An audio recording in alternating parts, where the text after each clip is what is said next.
Oi, viajante da vida! Já percebeu que tem gente que em público dá um montão de dinheiro, de donativos, e que quando em particular não fazem bem para ninguém? Será que isso é uma coisa razoável? Será que isso é justo como Jesus ensinou? Na nossa próxima viagem, nós vamos aprender um pouquinho mais sobre fazer o bem sem ostentação, sem o desejo de aparecer. Então, enquanto roda a vinheta, você já aproveita, se inscreve aí no nosso canal, ajuda o canal a crescer assim. Deixe o seu like ou o seu dislike se você também não gostou do nosso trabalho. Mas, sobretudo, comente. Deixe lá uma notinha, um comentário, porque isso nos dá boas ideias para novas tarefas. Desde já, obrigado e boa viagem!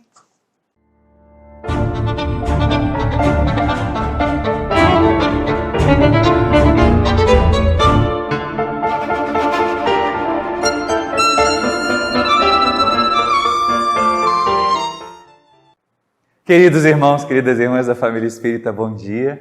Que nós possamos transformar esse domingo numa verdadeira catapulta, numa oportunidade preciosa de refletir principalmente sobre os tempos que nós vivemos à luz da doutrina espírita.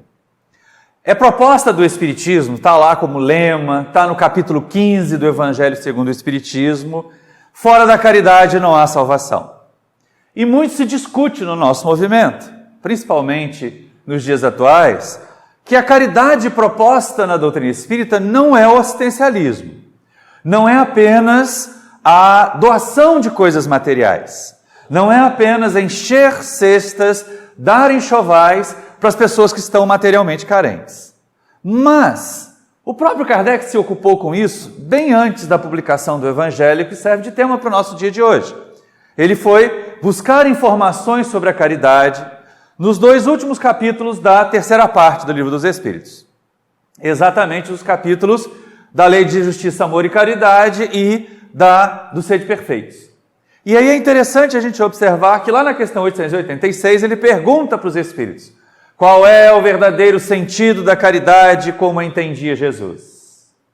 E os amigos respondem: benevolência para com todos, indulgência para com as imperfeições alheias e perdão das ofensas. Se nós espíritas, estudiosos do Livro dos Espíritos de fato, e não apenas frequentadores de palestras, mas estudiosos da doutrina espírita, pararmos nessa resposta, nós vamos perceber o seguinte: olha, não tem cesta básica aí, não tem enxoval aí. Até porque o conceito de benevolência, que é o primeiro item da caridade segundo entendia Jesus, ele é um conceito mais amplo que o da beneficência, de apenas fazer o bem. O ser benevolente envolve mais do que atender às necessidades materiais do outro. O ser benevolente vai envolver também atender às necessidades da alma de todos nós. Por isso, cada um de nós, quando pensamos em exercer a caridade segundo Jesus, vamos sim, é lógico, vamos ver, muitas vezes há necessidade material, muitas vezes há dificuldade no corpo físico, mas benevolência é um conceito mais amplo que beneficência. E aí, à medida que o tempo foi passando, à medida que as criaturas foram caindo na rotina, no dia a dia da vivência, até mesmo das tarefas espíritas, aquela benevolência toda proposta pelos Espíritos na questão 886 foi sendo reduzida à beneficência. A ideia de que fora da caridade não há salvação é eu fazer o bem para o outro, é eu ajudar o outro. Mas algumas vezes isso virou um ofício, virou um fardo. Ai, eu tenho que ir lá encher as cestas básicas porque hoje é dia de distribuição. E vem carregado, e vem contrafeito porque queria estar fazendo outra coisa. Então, de vez em quando, até o nosso fazer o bem, até a nossa beneficência fica pesada. E é isso que os benfeitores respondem a Allan Kardec, lá na questão 888 e na 888A. Espera aí, olha só. A gente vai simplesmente dar esmola para ficar em paz com a consciência e dizer que fez a caridade? Os Espíritos respondem: não. A esmola é uma emergência. A esmola é algo que pode ser necessário, mas como ela é dada é que algumas vezes a rebaixa. Como ela é dada é que frequentemente rebaixa quem a recebe, humilha quem a recebe. E aí Kardec coloca lá na questão 888A uma mensagem linda do Espírito Vicente de Paulo, falando a respeito não apenas de esmola, naquele sentido que era usado antes, e no sentido que muitas pessoas ainda têm hoje, do tirar do bolso algum dinheiro para se livrar do pedinte que está ali em volta da gente, muito mais para se livrar do incômodo do pedinte, da criancinha que está batendo lá no vidro do carro no sinal, ou daquela criatura que bate à nossa porta pedindo alguma coisa. Às vezes damos o bem material para nos livrar e achamos assim, hoje eu fiz a caridade, olha só que legal. Será que fez mesmo? Depende de como isso é ofertado, depende de como é feito. Então, a caridade que humilha, a caridade ostentosa algumas vezes, e é outro fator, olha só como eu sou caridoso, eu trouxe um carro de mantimentos para o centro poder distribuir para os outros. Eu fiz faxina no meu guarda-roupa, enchi de roupa velha e trouxe para o centro distribuir. E aí a gente tem aquelas coisas exóticas algumas vezes, que o pessoal resolve doar mini saia para o centro levar para o asilo de idosos. Não vai caber, né? Não vai funcionar, não é verdade? E exatamente nesse sentido é que o codificador entra então no capítulo 13, abre o capítulo 13 do Evangelho segundo o Espiritismo, nos convidando a refletir que essas duas situações da prática da beneficência, que já é uma situação restritiva da caridade, que já é uma caridade num sentido menor, que é o fazer o bem materialmente para os outros, para que esse bem que é feito assim, porque é melhor fazer alguma caridade, alguma beneficência do que não fazer benevolência nenhuma, a gente tem que aproveitar as oportunidades que são oferecidas, mas não é bem desse jeito que a doutrina espírita propõe, não é bem desse jeito que Jesus vê a beneficência. E eu estou falando da beneficência, voltando ao Evangelho. E aí tem aquela passagem interessante em que Jesus fala lá no Evangelho, em Mateus, dentro do Sermão da Montanha ainda, que quando nós formos dar esmola, ou quando nós formos fazer a caridade, que nós não façamos em público, como fazem os escribas, os fariseus, para sermos vistos.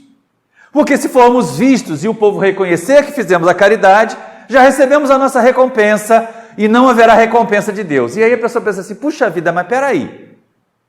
Ainda assim é uma proposta de Jesus de fazer a caridade buscando a recompensa de Deus. Para aquele povo rude, para aquele povo chucro, para aquelas pessoas que trocavam favores com as divindades, a gente tem que lembrar isso. Na época de Jesus, barganhar com Deus, trocar, fazer sacrifícios, fazer oferendas, era a coisa mais comum. Deus era o provedor das coisas materiais. As criaturas não tinham o conceito da vida espiritual, não tinham uma percepção de que o que elas eram de fato era espírito e não corpo físico. E aí, quando a divindade estava favorável, quando a divindade estava agradada daquilo que as criaturas faziam, ela beneficiava com uma colheita farta, com um rebanho saudável, com a chuva que vinha para regar a plantação, e era essa a ação da divindade em relação aos seus filhos. E aí Jesus faz algo muito inteligente. Partindo das nossas limitações, partindo dos nossos preconceitos, ele propõe algo que as pessoas não perceberam na hora, mas que coube ao tempo trazer a reflexão para que a gente pudesse amadurecer aquilo que Jesus propôs. Ele fala a respeito da recompensa dos homens e da recompensa de Deus. Ainda é recompensa, é verdade. Ainda é uma sensação de fazer o bem para receber algo. E aí demandou mais de 18 séculos para que a gente pudesse refletir na doutrina espírita e ver que fazer o bem para receber algo não é exatamente a caridade proposta por Jesus. Que o bem que se faz desinteressadamente, que o bem que se faz por amor ao bem, por amor ao próximo, isso sim é aquilo que realmente nos eleva, nos edifica. Mas sigamos com Jesus. E aí na parte seguinte a gente percebe o seguinte, olha, ele fala isso, ele fala a respeito da recompensa de Deus, porque os fariseus, os escribas, os ricos, gostavam de dar grandes somas em público, de mostrar o quanto eles eram piedosos, para a sociedade reconhecer que eles eram piedosos. Mas que se fosse lá no oculto, se fosse numa coisa mais reservada, em particular, talvez você eu não tenho, eu não posso. Não tem, acontece isso até nos dias de hoje.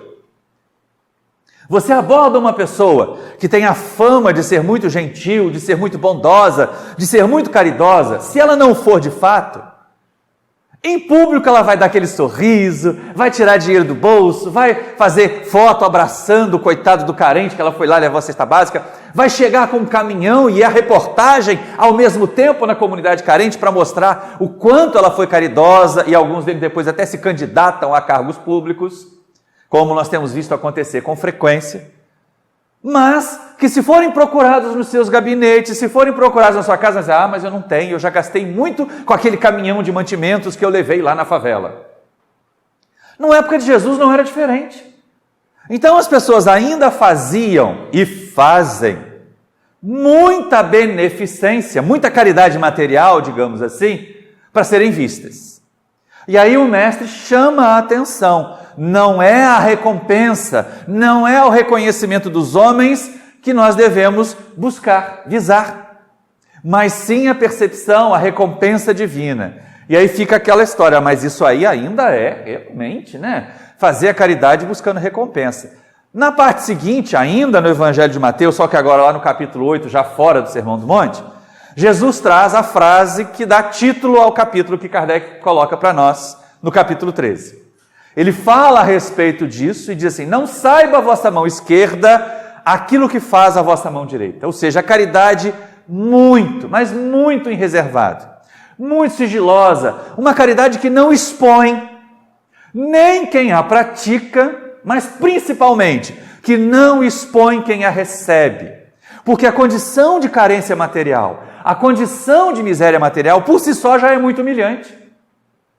Uma pessoa que às vezes tem que descer da sua condição de trabalhador, que perdeu o emprego, que está há meses sem emprego, e aportar a uma igreja, a um centro espírita, ou a um órgão da prefeitura, e dizer assim, olha, eu estou precisando de cesta básica, está faltando alimento na minha casa. Essa criatura já está por demais humilhada. Ela já está se sentindo muito infeliz por estar naquela condição. E aí você chega assim, não, nós vamos distribuir na praça pública, compareça lá. E aí aparece lá aquele político generoso, de terno, tudo bem vestido, com um carrão parado atrás do caminhão de mantimentos, e ele distribui os mantimentos e sorri. Ora, quem está indo lá buscar está se sentindo mais humilhado ainda. Só aceita porque não tem outro jeito, só aceita porque tem filhos famintos clamando em casa e pedindo a ele que leve comida. Porque do contrário não aceitaria. Se tivesse a oportunidade de realizar um trabalho para ser remunerado por esse trabalho e com o suor do seu rosto buscar o seu mantimento, o alimento para sua família, jamais se prestaria a maioria das criaturas. É lógico que nós não podemos generalizar. Há criaturas sim que se acomodam ao assistencialismo, daí o risco, daí o perigo de nós transformarmos o serviço assistencial espírita em mero assistencialismo, em mera doação de coisas materiais, em mera oferta de um passe, como se ele fosse um ato milagroso que viesse reparar os nossos sistemas orgânicos em desalinho, em meramente oferecer uma cirurgia espiritual, que aquelas criaturas que mal sabem da sua própria realidade de espíritos, vão ali, levam flores, colocam uma roupa diferente, porque vão ser tratadas espiritualmente, porque vão ser submetidas a uma cirurgia espiritual, e depois que encontram algum benefício, se afastam, porque já estão bem, não precisam mais voltar ali. Não tem vínculo com aquela realidade espiritual. Ou se não alcançam o benefício, ainda saem falando mal do trabalho, dizendo que é um trabalho fraco. É exatamente isso que a doutrina espírita não se propõe. Na verdade, a grande proposta da doutrina espírita é curar almas, é ajudar que cada espírito seja realizador do seu próprio bem-estar. Mas, diante da necessidade material, diante da privação, diante da emergência, porque, como diria o sociólogo Betinho, na época da campanha do Brasil Sem Fome, a fome, quem tem fome tem pressa. Não dá para a gente pregar evangelho, mostrar as virtudes do cristianismo, se uma pessoa está com o estômago roncando porque há 2, 3 dias ela não come. Isso é fazer proselitismo barato. Então nós vamos atuar sim das duas formas. E aí Allan Kardec chama a nossa atenção. Porque quando Jesus fala a respeito de não saber a mão esquerda o que a mão direita está fazendo, está doando, ele nos convida a fazer a caridade sigilosa, a caridade sem ostentação, sem aquela exibição de olha como eu sou bonzinho. Por quê? E aí nós vamos recorrer a um livro muito interessante, um livro que eu recomendo todas as vezes que eu falo do serviço assistencial espírita, que é o livro chamado Fora da Caridade Não Há Salvação, do Alírio de Cerqueira Filho, que é um trabalhador do movimento espírita lá de Cuiabá e que tem umas obras preciosas a respeito de como nós, espíritas trabalhadores, nos colocamos diante do trabalho. E nesta obra em particular, o Fora da Caridade Não Há Salvação, ele reflete sobre os trabalhadores do serviço assistencial, que muita gente acha que está ligado à caridade, fazer a caridade, doar a cesta básica, dar passe no centro, fazer enxoval para distribuir para criança carente, vai livrar a gente do umbral. É para fugir da danação, é para ir conseguir um lugarzinho no plano superior. E isso, de novo, volta a ser a mesma visão que Jesus criticou dos escribas, dos fariseus, e que nós ainda vemos manchando o cristianismo até hoje. Porque é exatamente o que essa atitude faz. Ela humilha, ela serve simplesmente como bandeira de propaganda para quem faz e acaba colocando quem recebe numa condição de dificuldade, de humilhação, ainda maior do que a situação de carência material em que essas pessoas se encontram. É exatamente aí que vem a observação que Kardec faz nesses itens 1 a 3 do capítulo 13 do Evangelho. Espera aí, olha só, Jesus fala a respeito dessa beneficência sem ostentação, dessa beneficência que os outros não precisam saber. Só quem faz e quem recebe. E aí tem o caso do leproso. O mestre vai chegando a uma determinada região, um leproso se aproxima dele e diz: Senhor, eu sei que se tu quiseres me curar, tu podes. E aí Mateus diz que Jesus toca no homem e diz: eu quero ser limpo. E o relato dos evangelistas é que na hora, naquele instante, todos os estigmas das marcas da lepra, que na verdade não era só a hanseníase, como nós a temos hoje. Hanseníase não é lepra, e lepra do tempo de Jesus não era só hanseníase, era qualquer doença que atingisse a pele. Era qualquer coisa que maculasse a pele. E aí, rapidamente, pelo magnetismo, pela energia que Jesus transmite, o tecido daquele homem se recompõe. Jesus podia fazer isso. E aí, em vez de ele sair alardeando para todo mundo, ele diz para o homem assim: não digas a ninguém. Vai antes e oferece o sacrifício predito por Moisés e te apresente aos sacerdotes. Ou seja, ele tinha que, como leproso, para poder voltar à sociedade, havia uma prescrição mosaica. Porque como a doença estigmatizava, qualquer um que a tivesse era obrigado a se isolar na sociedade, a não ter mais convivência com o restante da população. Então é lógico que ele não podia quebrar esses critérios. Então tinha que ser atendido ou sancionado pelo sacerdócio de que ele estava mesmo curado. Por isso ele manda aquele homem se mostrar para os sacerdotes. Não era para ele fazer propaganda de Jesus perante os sacerdotes, mas para cumprir o predito por Moisés. E é aí que a gente percebe, puxa vida, mesmo no tempo de Jesus, mesmo o sacerdócio judaico tinha a ideia de barganha com Deus. Quem fosse curado de uma doença como a hanseníase tinha que fazer um sacrifício e tinha que ir lá no templo se mostrar aos sacerdotes. Ou seja, é uma ideia de troca, é uma ideia de barganha. Que poucos perceberam quando Jesus disse assim: não façais assim, porque aqueles que forem vistos pelos homens, aqueles que forem aplaudidos pelos homens, já receberam a sua recompensa. Não receberão a recompensa de Deus. E é aí que entra uma questão interessante. A recompensa de Deus. Que história é essa? Será que nós vamos ainda continuar propondo para os espíritas fazerem a caridade esperando a recompensa de Deus? Esperando duplex com piscina em nosso lar? Esperando fugir do umbral por causa disso? Voltem lá no Alírio e a gente vai ver que não é bem assim. E no Evangelho segundo o Espiritismo a gente vai ver mais ainda que não é assim. Tem algo, uma ideia por trás dessas frases de Jesus lá há mais de 2000 anos, que as pessoas mal perceberam. Na conceituação judaica daquela época, na conceituação pagã daquela época, a recompensa de Deus vinha de forma material. Como eu falei no início da nossa tarefa, era a chuva que vinha para molhar a plantação, era o gado que não tinha enfermidades, quando Deus estava alegre, quando Deus estava contente com os seus bajuladores. Quando ele estava ao contrário, descontente, vinha o invasor e tomava aquelas terras, como aconteceu quando o povo judeu foi cativo da Babilônia, como se Deus tivesse ficado descontente com eles, virado as costas para eles. E na verdade não é nada disso. Da mesma maneira, as pessoas imaginavam que Deus recompensaria com coisas materiais. E Jesus diz, ou transfere, esta recompensa para a realidade divina. Ora, espera aí, Deus não é material. Deus não é um velho barbudo que está lá no céu, jogando raio na cabeça dos malvados e dando presente para os bonzinhos. Como a gente aprendeu em doutrina espírita, é a causa primeira de todas as coisas. É a inteligência suprema, superior a todas as outras inteligências. Então aí a gente começa até a perceber o seguinte: olha a inutilidade dos sacrifícios. Olha a inutilidade das barganhas com a divindade. Por quê? Deus não tem necessidade de nada que nós possamos ofertar para Ele do ponto de vista material.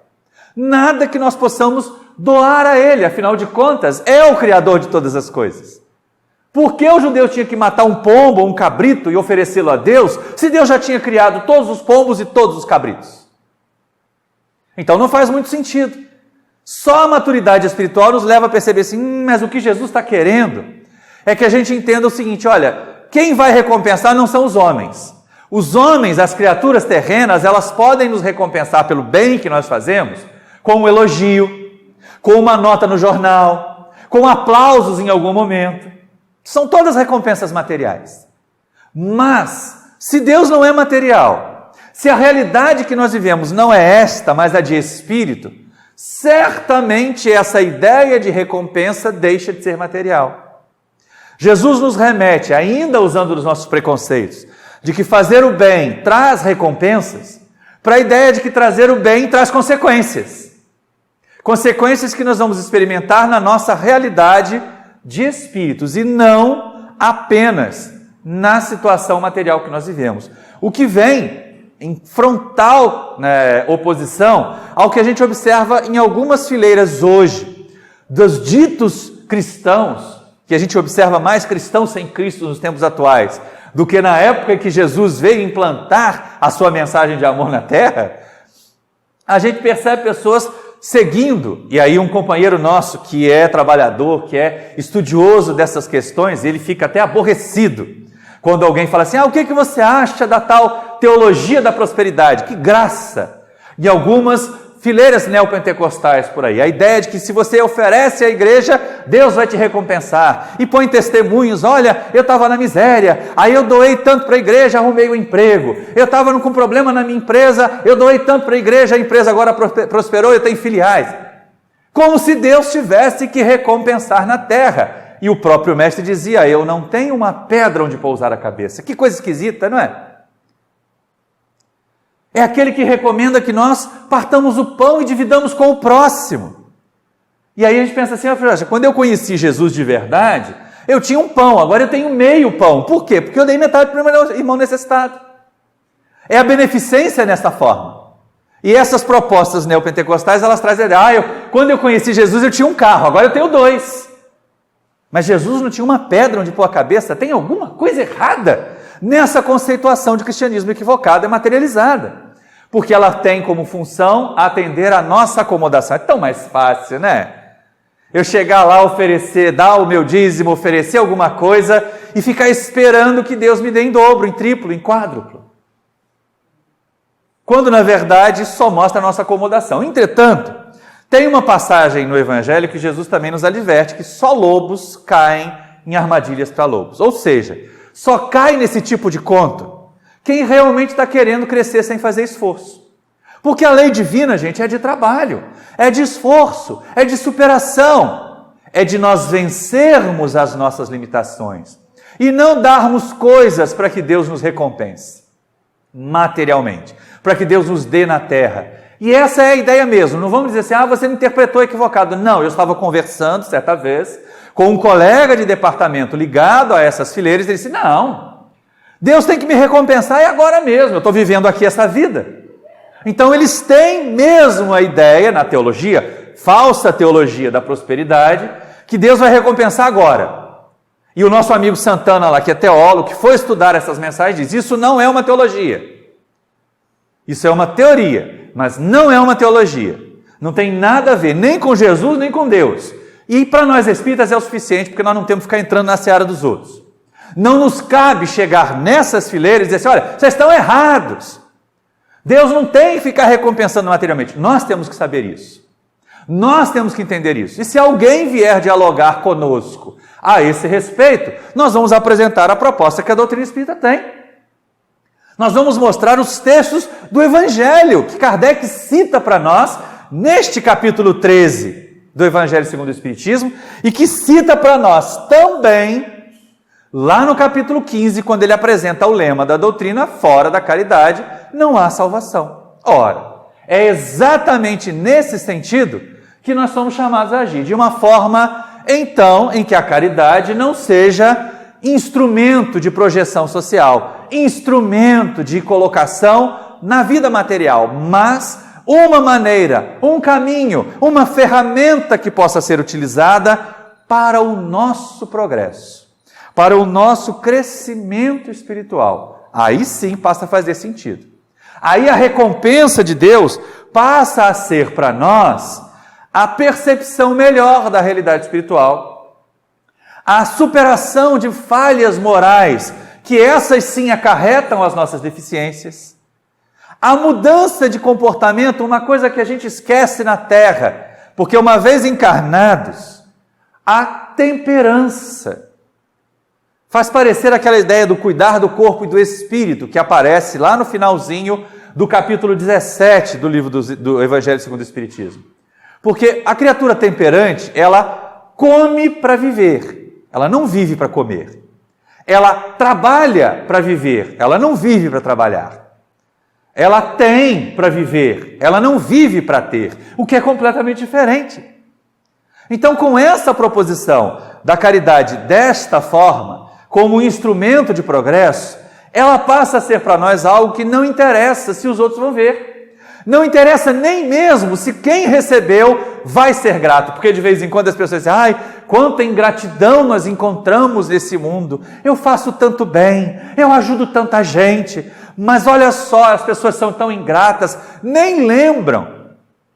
E aí Kardec entra numa outra questão interessante, aqui no Evangelho segundo o Espiritismo, dessa falsa modéstia na hora de praticar a caridade. Não, eu não quero que ninguém saiba que eu estou doando, mas se o jornalista perceber, não tem problema, a culpa não é minha, né? Se alguém colocar uma foto no Facebook de eu entregando a cesta básica, não tem problema, não fui eu que coloquei, não é? E aí Allan Kardec fala assim: muitos querem fazer, esconder a mão direita para a esquerda não saber, mas deixa uma pontinha de fora, para que alguém veja, para que alguém saiba. Olha a hipocrisia disso, gente. Porque é aquela ideia ainda mais falsa. Olha, eu não sou ostentoso, eu não estou fazendo para aparecer. Mas se alguém recomendar, é bom, até porque atrai outros colaboradores. Alguns ainda usam isso. Alguém sabendo que a gente está fazendo bem, vai atrair outros para fazerem o bem também. Cara de pau, né? Esse deve passar o de peroba todo dia de manhã na cara, porque não é possível. A proposta da doutrina espírita é tão clara, ela é tão objetiva, não dá para a gente imaginar que vai ser assim. E quando eu falei de barganhas com Deus, as pessoas podem imaginar assim: mas o Maurício está falando só de outras fileiras. Isso no Espiritismo não acontece. Acontece. Acontece sim, gente. A gente teve certa vez aqui na casa. É uma situação pitoresca, é uma situação engraçada. Mas, no fundo, ela mostra bem essa ideia de que nós espíritas ainda estamos tentando barganhar com Deus, sim. Ainda estamos tentando barganhar com a espiritualidade, pelo menos aqueles que não entendem a doutrina em profundidade.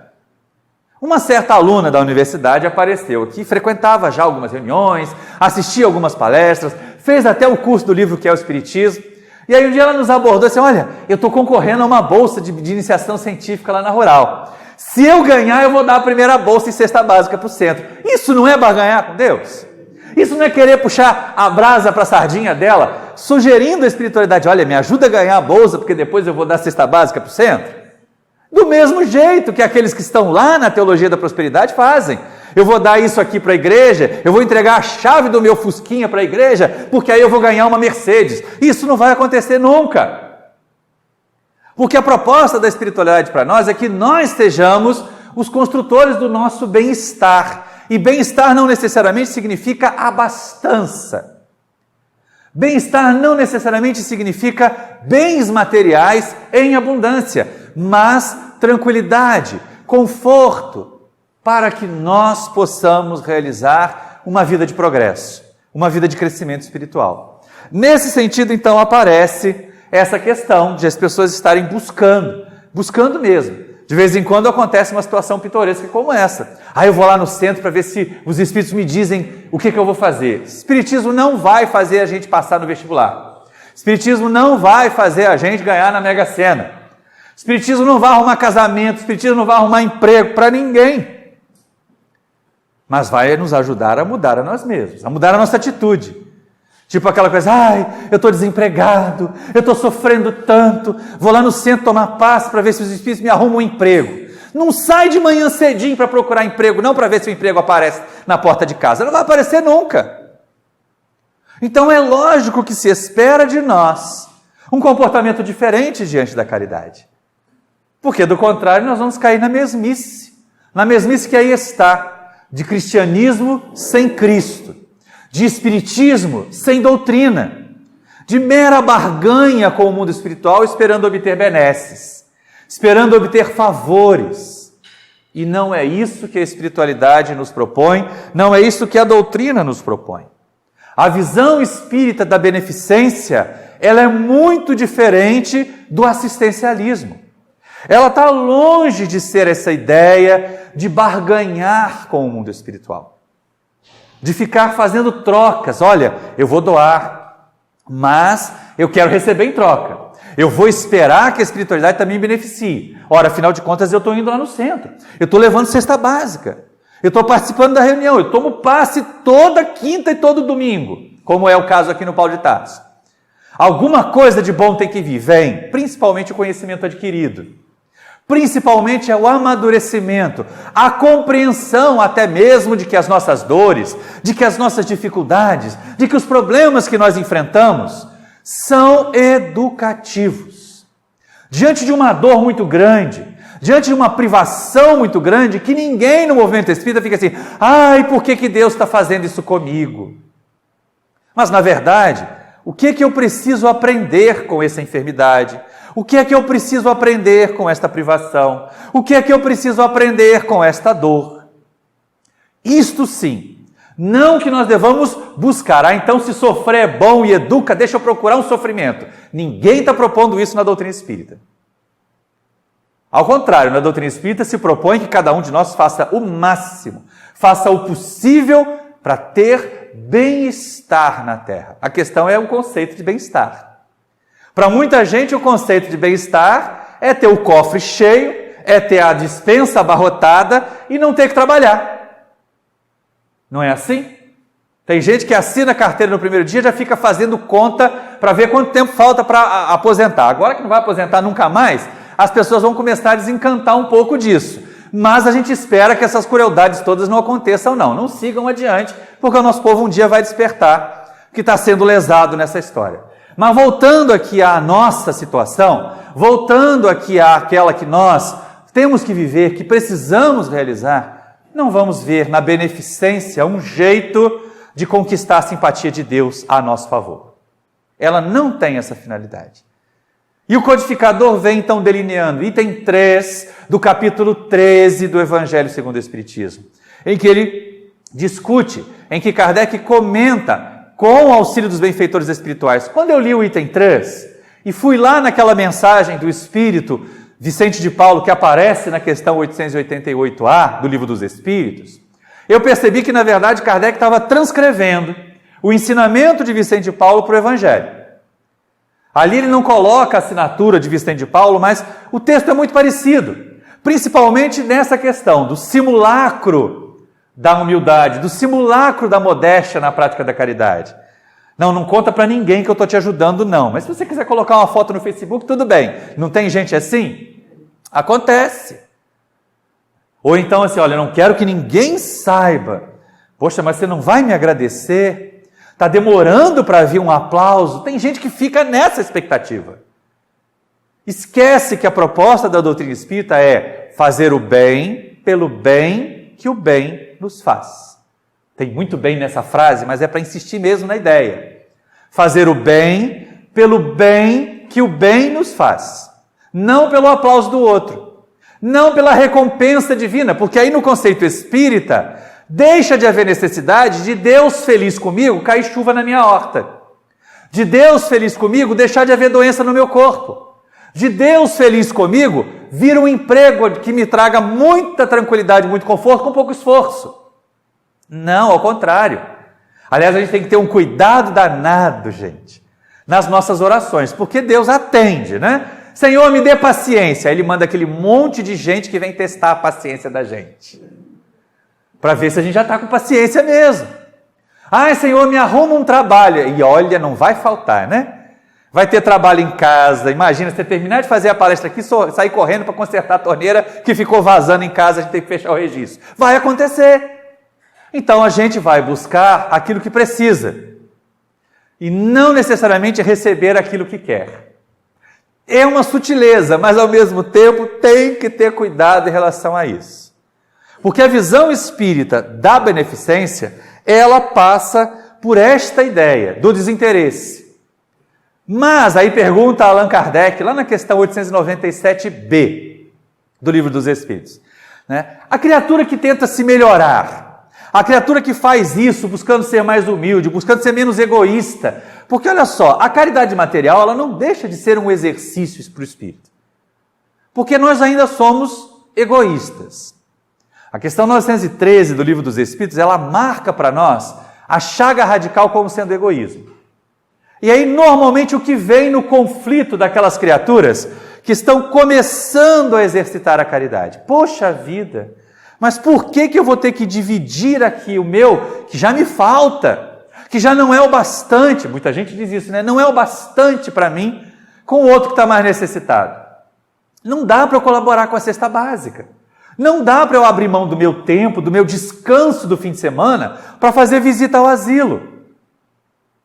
Afinal de contas, eu só tenho o sábado e o domingo para descansar. Aí a gente pensa, está descansando como? Aí eu vou ver luta de MMA no sábado de noite, só vou dormir às 2, 3 horas da manhã, e aí no domingo eu acordo às meio-dia. Está descansando no final de semana, está mesmo. Pode estar amortecendo o corpo, fazendo o corpo relaxar, amolentar. É um termo interessante esse, do amolentar, porque ele dá a ideia de que a gente vai ficar flácido, né?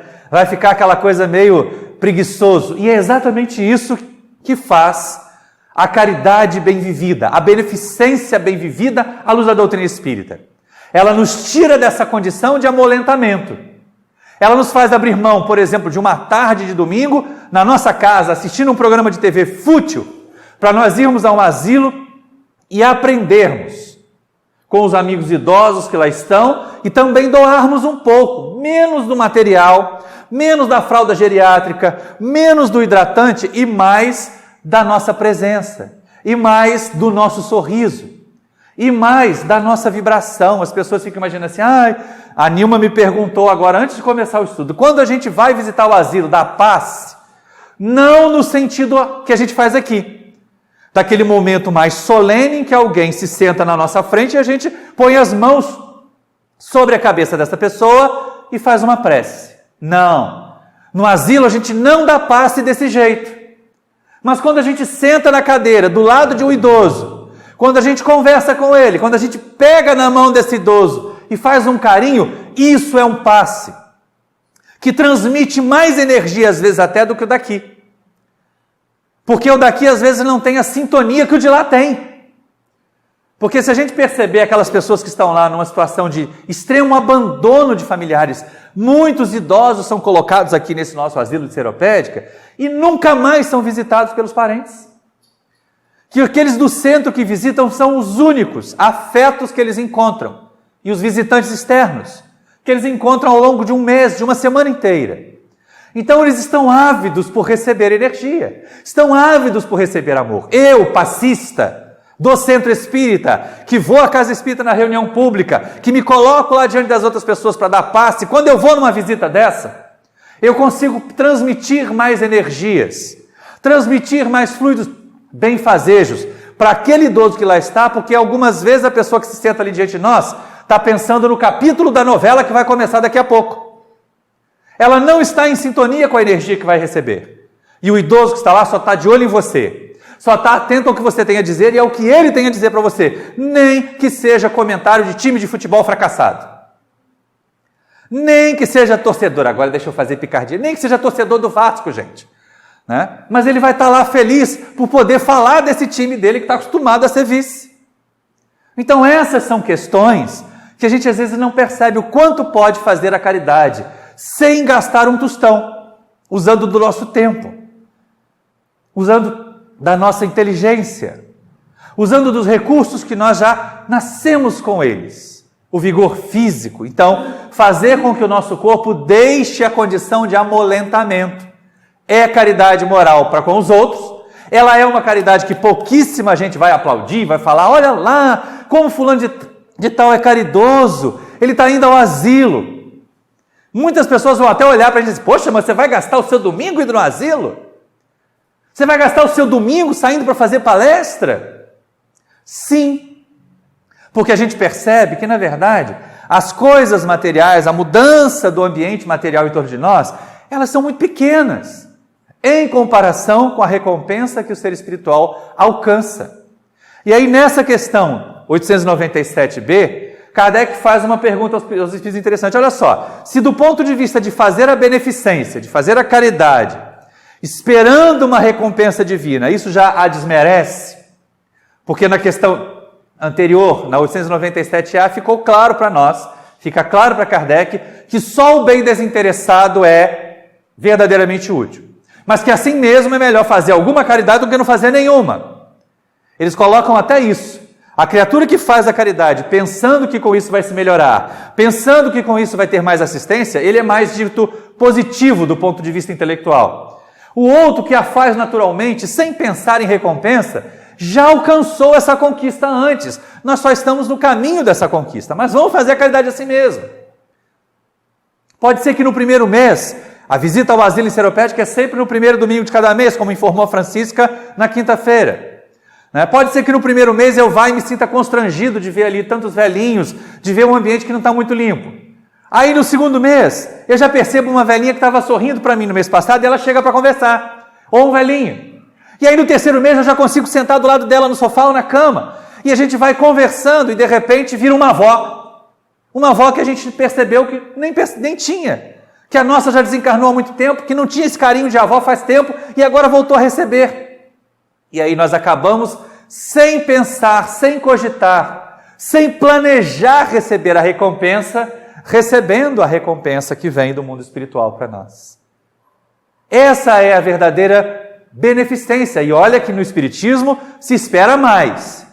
No Espiritismo se espera que nós consigamos ir além da beneficência, além do simplesmente atender às necessidades urgentes, materiais ou emocionais dos outros, mas que nós possamos principalmente ser benevolentes. Lembrando de novo a questão 886, né? Benevolência para com todos, indulgência para com as imperfeições alheias e perdão das ofensas.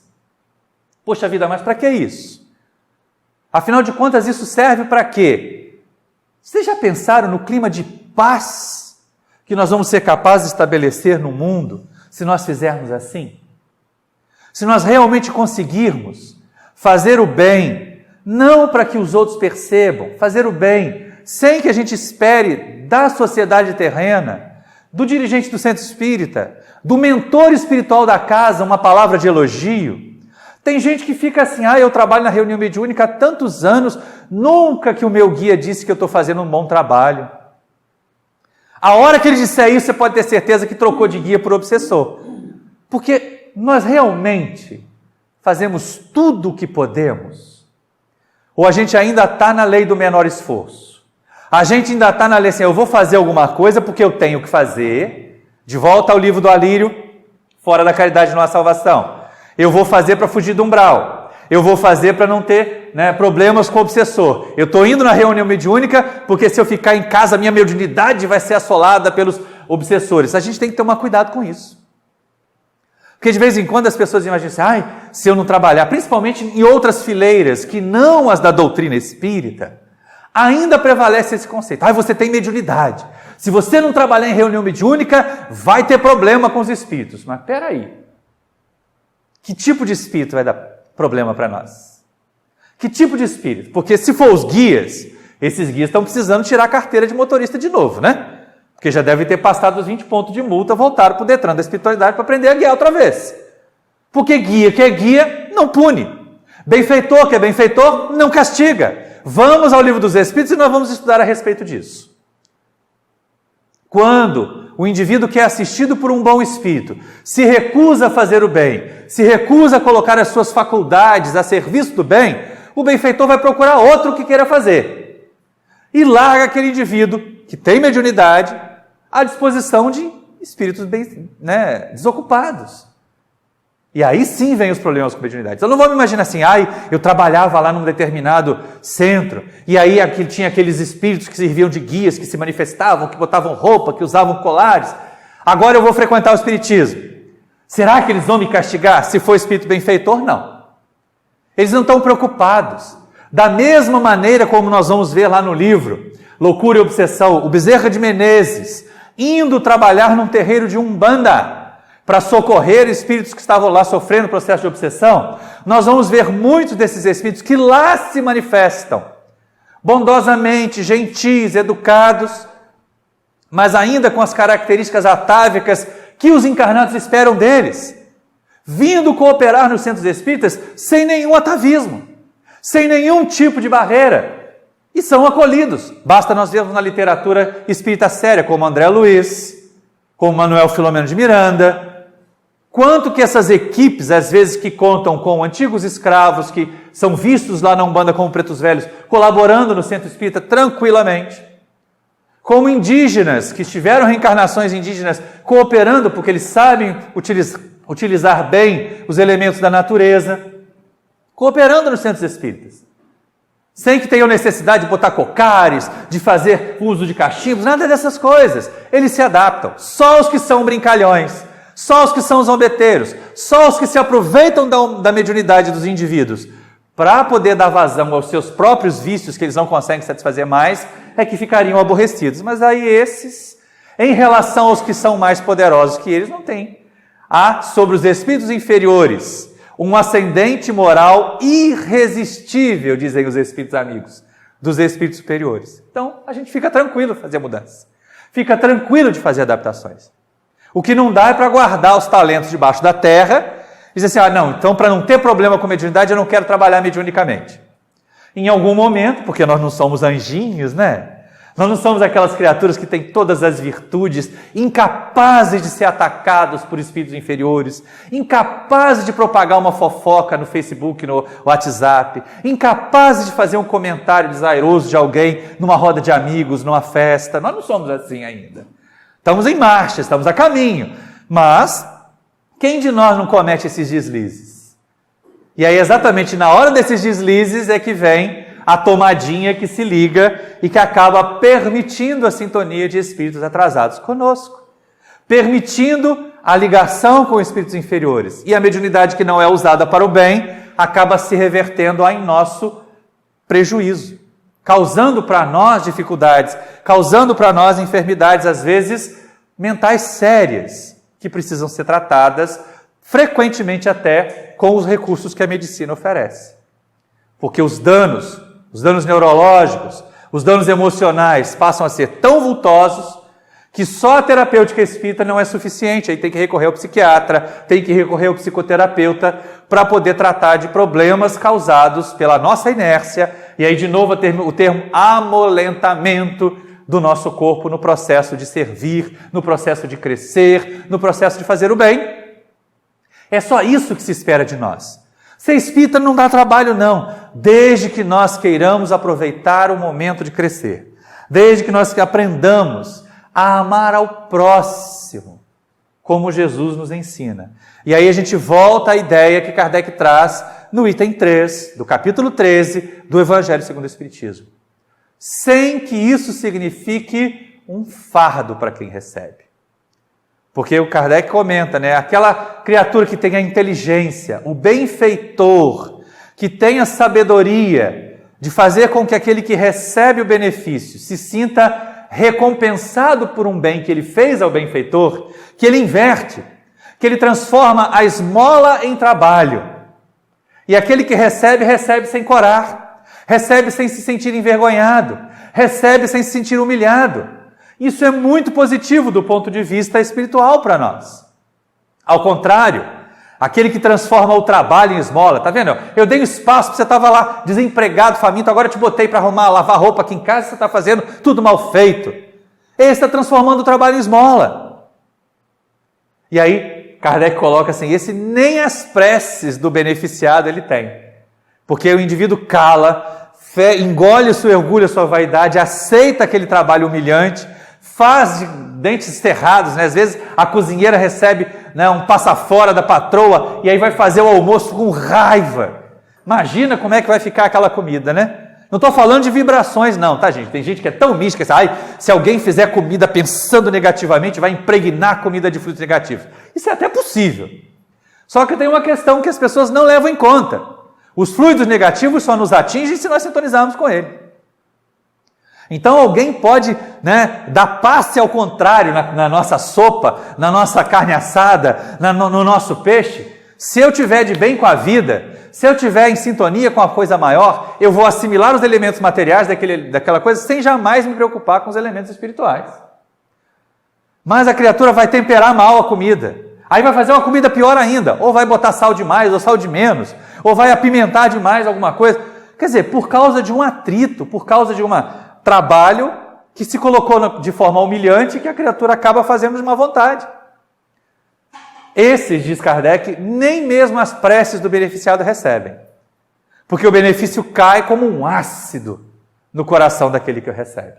Sai requeimando, que só é aceito porque não tem como, porque sem aquele trabalho humilhante, algumas vezes, a privação material é alternativa. Do contrário, as criaturas acabam ficando na penúria. Então aceitam, engolem, de certa maneira estão até trabalhando a humildade, mas podia ser melhor. Principalmente da nossa parte espíritas, nós podemos fazer melhor, nós podemos fazer mais, nós podemos andar com passos mais firmes na senda da caridade. Entendendo, e de novo eu vou repetir aquela frase que tem um monte de bem nela, né? Fazer o bem pelo bem que o bem nos faz. Pela sensação de bem-estar, que agir daquela maneira, que domar as nossas más tendências.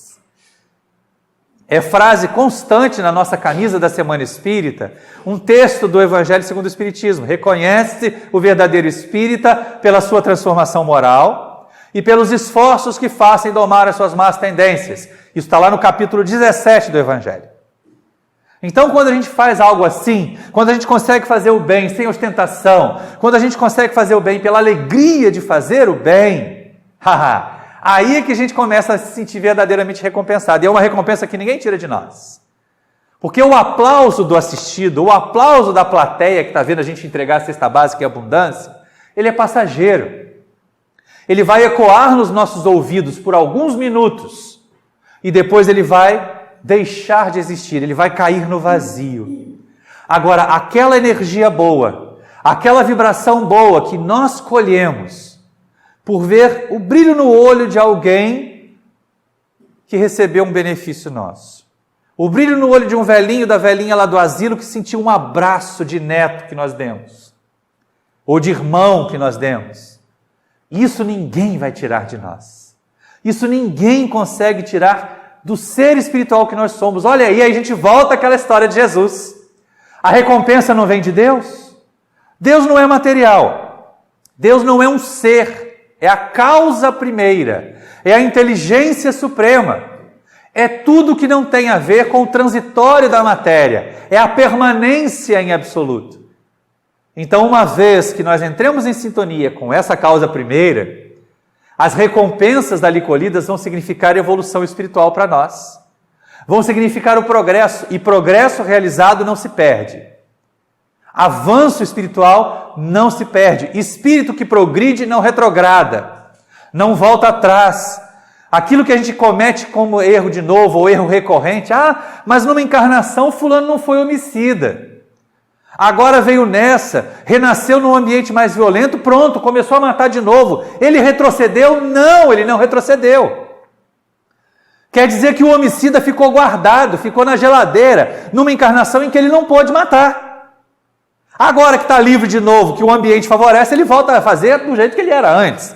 Ele simplesmente se revela.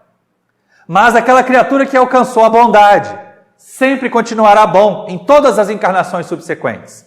Aquela criatura que conseguiu ser paciente. Gente, paciência é uma conquista que a gente precisa exercitar. Ou dificuldade. Quando a gente diz assim, eu perdi a paciência, é porque nunca teve, né? Todo mundo fala isso, mas é verdade. Tá? Nós temos momentos de tolerância. Então a minha proposta, porque eu também passo por esse mesmo tipo de aflição, não é? É claro que à medida que o tempo vai passando, o corpo vai envelhecendo, a maturidade vai chegando, a gente começa a ficar menos impaciente. Você imaginar um Maurício adolescente com 16 anos, que está chegando no ponto de ônibus, saindo da escola ao meio-dia, e o ônibus passa antes dele chegar no ponto, ele fica bravo e chuta um poste, não adianta nada, né? Só fiquei com dor no pé. Hoje eu dou tchau para o ônibus. Mas a gente tem que fazer esforço para conquistar. Então vamos tentar alargar os nossos momentos de tolerância. De vez em quando você tem aquela pessoa chata que fala. Aí respira fundo, em vez de dar uma resposta atravessada, assim, meu Deus, é melhor ouvir isso do que ser surdo. Não é? Ou então você vê alguém fazendo algum gesto obsceno para você, Senhor, é melhor ver isso do que ser cego. Nós estamos fazendo esforços para estender a nossa tolerância. Nós vamos nos tornar mais pacientes com isso. À medida que a gente vai estendendo a tolerância até ela virar a paciência. Uma paciência de um Chico Xavier, uma paciência de uma Irmã Dulce, que apesar dos momentos mais adversos, estavam ali tranquilamente. As pessoas dizem, você tem sangue de barata, você não reage. Deixa as baratas quietas, né, gente? Elas têm duas funções importantíssimas. As pessoas acham que Deus não criou tudo com sabedoria. Então, gente, tem que ter alguma razão de ser. Uma amiga espírita nossa, já no mundo espiritual, durante muito tempo, ela tinha pânico de baratas. E ela dizia, não, Deus criou tudo certo, menos a barata. A barata não serve para nada. Eu falei, serve, Beth. Para quê? Para fazer o homem parecer mais corajoso. Pelo menos para isso serve. A namorada grita, uma barata. Ele vai lá e mata a barata. Olha só, pronto, mostrou o quanto ele é um herói. Dureza é quando é o contrário, né? Mas acontece algumas vezes também. Mas voltando aqui à nossa questão da prática da caridade, porque nós nos aproximamos do termo da nossa jornada, quando a gente realiza o bem, pelo bem que o bem nos faz, nós não precisamos nos preocupar com recompensas. Elas são indiferentes, são desnecessárias, pelo menos essas recompensas que o mundo dá. A recomendação de Jesus é que nós busquemos amontoar tesouros nos céus. No mundo espiritual, acumular tesouros para a alma, onde os ladrões não roubam, onde a ferrugem não corrói e onde o tempo não desgasta. Quando nós praticarmos o bem desta forma, pelo bem que o bem nos faz, quando nós deixarmos de ser assistencialistas, imaginando que com cestas básicas, com passes, com enxovais distribuídos, eu vou comprar um duplex com piscina em nosso lar, ou eu vou fugir do umbral fazendo isso, aí nós estaremos no caminho da caridade segundo Jesus. Nós estaremos no caminho do amor ao próximo segundo Jesus. Nós poderemos chegar a dizer, Senhor Jesus, toma as minhas mãos e a utiliza como se fossem as suas. Porque Jesus sempre utilizou os seus recursos espirituais com sabedoria. Então, se nós entregarmos os nossos recursos espirituais a Jesus, eles serão utilizados com sabedoria. As nossas mãos para levar o lenitivo, para fazer o carinho, para levar inclusive o bem material ao necessitado de fato. Porque muitas vezes o necessitado de fato está tão vexado, está tão envergonhado, se sente tão humilhado que ele não tem coragem de se apresentar como necessitado. E aí cabe a nós então buscar, como item seguinte, eu não vou invadir a palestra do próximo palestrante, os infortúnios ocultos e levar à mitigação do sofrimento desses que sofrem silenciosamente. E oferecer silenciosamente, sem ostentação, como Jesus faria. Não digas a ninguém, mas vai e te mostra aos sacerdotes. Para que a gente volte à vida normal. E se mostrasse aos sacerdotes dos judeus, era um rito de passagem, ou melhor, um rito de retorno. A criatura que era um pária da sociedade por ser leprosa, com a aprovação, com a chancela do sacerdote que ela tinha se curado da lepra, ela podia voltar à cidadania. Ela podia voltar a interagir na sociedade. Então que Jesus utilize as nossas mãos, que Jesus utilize a nossa voz, que Jesus utilize a nossa inteligência, para que nós sejamos instrumentos do bem na terra, para que nós possamos fazer o bem pelo bem que o bem nos faz, e assim sermos de Jesus instrumentos da sua paz. Muita paz a todos, meus amigos. Muito obrigado. E que nós aprendamos cada vez mais com o trabalho que a doutrina espírita nos oferece.